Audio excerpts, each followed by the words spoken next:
নমস্কার, আমি তরুণ ঘোষ। এর থেকে যদি পিঠে দু চার ঘা পড়তো তাহলেও বোধহয় ভালো হতো।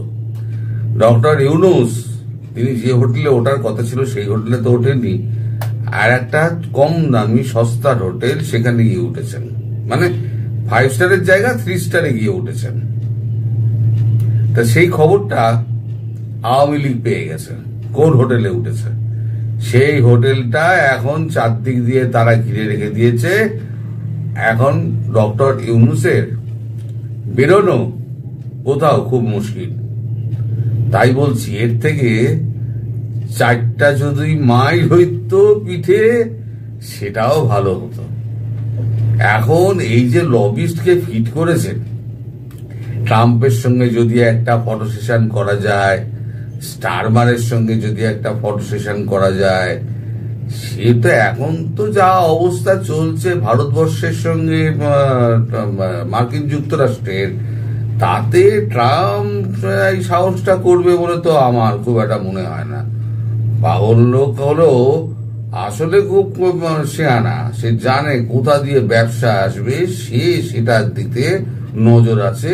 কিন্তু বাংলাদেশের সঙ্গে তার কোনো সম্পর্ক নেই, পারলে দূর দূর করে তাড়িয়ে দেয়। আর স্টারমার তো দেখা করবেই না, কারণ স্টারমার বলে দিয়েছে যে আমি ভারতের সঙ্গে এমন কোন রকম সম্পর্ক তৈরি করব না যাতে এতে চিড় ধরে। ওদিকে ম্যাক্রন তো একেবারে মুখের ওপর না করে দিয়েছে।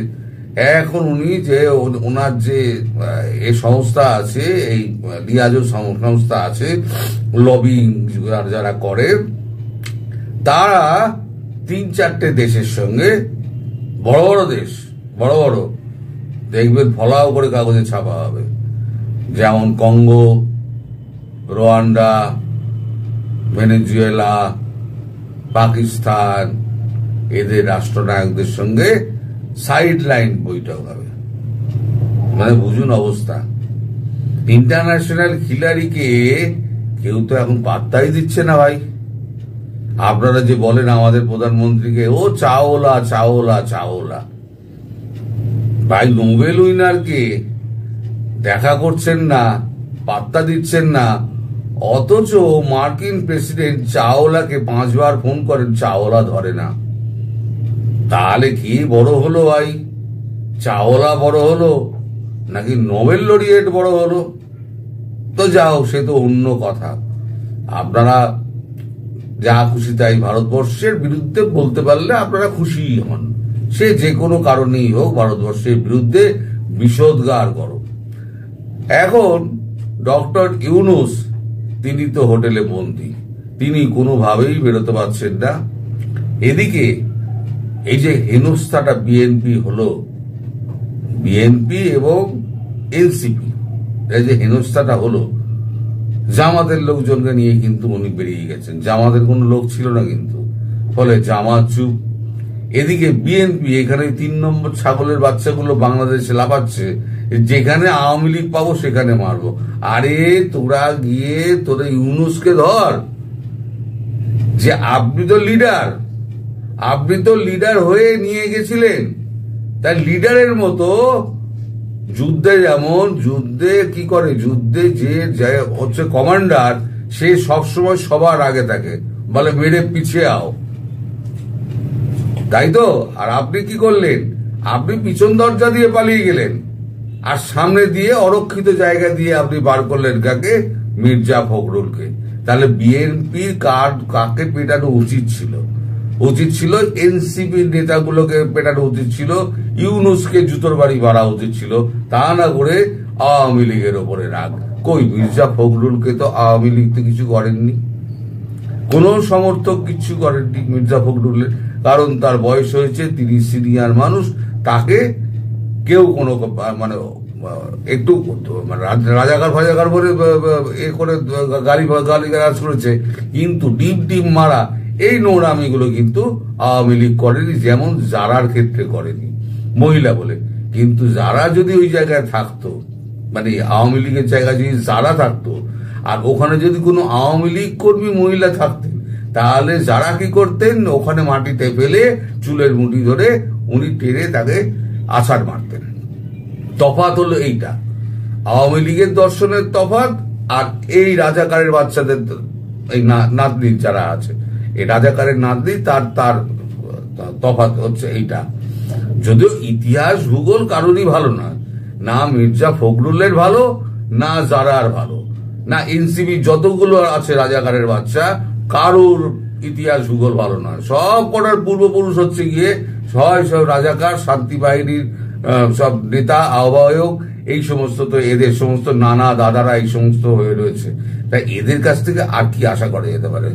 আমার শুধু বক্তব্য হলো যে এই যে লিডার যিনি, তিনি পেছন দরজা দিয়ে কেটে বললেন, কেটে এখন হোটেলে ঢুকে ঘরে দরজা বন্ধ করে এটে বসে আছেন, আর এদেরকে যাদেরকে নিয়ে গেছিলেন তাদেরকে নিয়ে গিয়ে এই বিপদে ফেলে তিনি কি প্রমাণ করতে চাইলেন? তিনি কি একদম বড় নেতা, ইন্টারন্যাশনাল খিলাড়ি?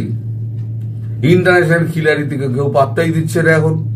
এসে বড় বড় কথা বলেছিলেন, আমি লোকাল লেভেলে খেলি না, আমি ইন্টারন্যাশনাল খিলাড়ি।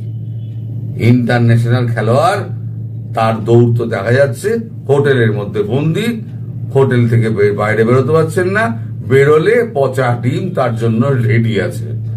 পচা ডিম মানে কি? সেগুলোকে আবার মানে ভিডিওতে দেখছি, সে বস্তা দিয়ে না তাকে চাপা দিয়ে 4-5 দিন রাখা হয়েছিল যাতে গরমে একদম পচে যায়।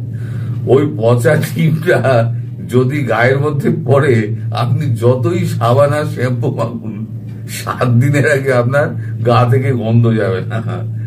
দুর্গন্ধ, পুঁতিময় দুর্গন্ধ একটা বস্তু হয় তখন। তো যাই হোক, এখন এই পচা ডিমের যে এখন যে রেট যাচ্ছে না বাজারে, আমেরিকার বাজারে, এখন পুরো নিউ ইয়র্ক ডিমের আকাল। আর সব হচ্ছে যার যত পচা ডিম আছে তার তত বেশি দাম। হ্যাঁ, আমি সত্যি কথা বলছি, একজন বলেছেন, ভিডিওতে বলেছেন যে ভালো ডিমের থেকে পচা ডিমের দাম বেশি। এই পচা ডিমগুলো সব গিয়ে পড়বে ওই হচ্ছে যতগুলো আন্ডা কান্ডা যত গেছে না ছকানা, ওই তাদের ঘাড়ে পড়বে, যতবার বেরোবে। এই যে এবার যারা যদি বারবার বেরোয়, তাহলে এবার তো ডিম খাবেই। প্রথমবারে ছেড়ে দিয়েছে, কিন্তু পরের বারে ছাড়বে কিনা সে নিয়ে কিন্তু কোনো গ্যারান্টি দেওয়া যাচ্ছে না। পরের বারে কিন্তু ওই ডিম কিন্তু যারার পিঠেও পড়তে পারে, এবং বিভিন্ন জায়গায়, মানে শুধু পিঠেই মারবে তার তো কোনো ব্যাপার নেই।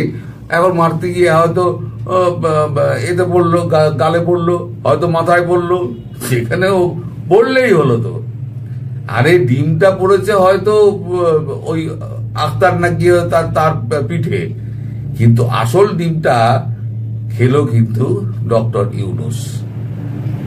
ডিম থেরাপি যেটা হলো না, সেটা ডক্টর ইউনূসের হলো। মান ইজ্জতটা ডক্টর ইউনূসের গেল।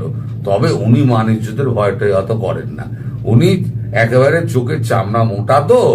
তো উনি যা করেছেন একেবারে উনি বলবেন যে আমি ঠিকই করেছি, যা খুশি সেটা তাই করুক, আমার কাজ আমি করে যাব। তবে যুক্তরাষ্ট্রের আওয়ামী লীগ জিন্দাবাদ করে দেখিয়ে দিয়েছে দাদা, করে দেখিয়ে দিয়েছে যে হ্যাঁ। তবে আগামী আরো 9টা দিন, বলেছি না, দুঃস্বপ্নের দিন, আরো 9টা দুঃস্বপ্নের দিন আর রাত তাদেরকে কাটাতে হবে। কি করে কাটাবেন